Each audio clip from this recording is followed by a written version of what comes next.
Hi friends, నమస్తే. మన కోచిన చెట్టు ఇప్పుడే చెక్కినాం. ఎక్స్ట్రా మట్ట ఉంటే తీసేస్తున్నాం. చూడండి, మనం కొంచెం ఎక్స్ట్రా మట్ట అనేది ఉంటే కళ్ళు వాడకుంటే తీసేసుకోవాలి. మంచిగా కళ్ళు అనేది వాడుతుంది. చూడండి ఇప్పుడు ఎట్లుందో ఉడుతుందని చూడండి ఫ్రెండ్స్. ఇప్పుడే చూడండి ఎట్లా వస్తున్నాయి డ్రాప్స్. మొన్న కోసింది ఇప్పుడే చెక్కినాం, డ్రాప్స్ అవపడుతున్నాయి ఫ్రెండ్స్. చూడండి ఎలా వస్తున్నాయి. ఇప్పుడే చెక్కినాం. దీన్ని కూడా చెక్కాలి ఫ్రెండ్స్.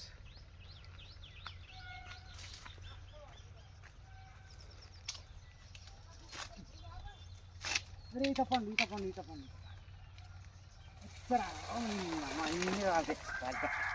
పండ్లు అన్ని రాలిపోయినాయి. పండు పడినాయి చెట్టు మీదనే. మగ్గేసిన పండ్లు కూడా పడినాయి కదా. చూడండి ఎట్లా పడినాయి ఈత పండ్లు.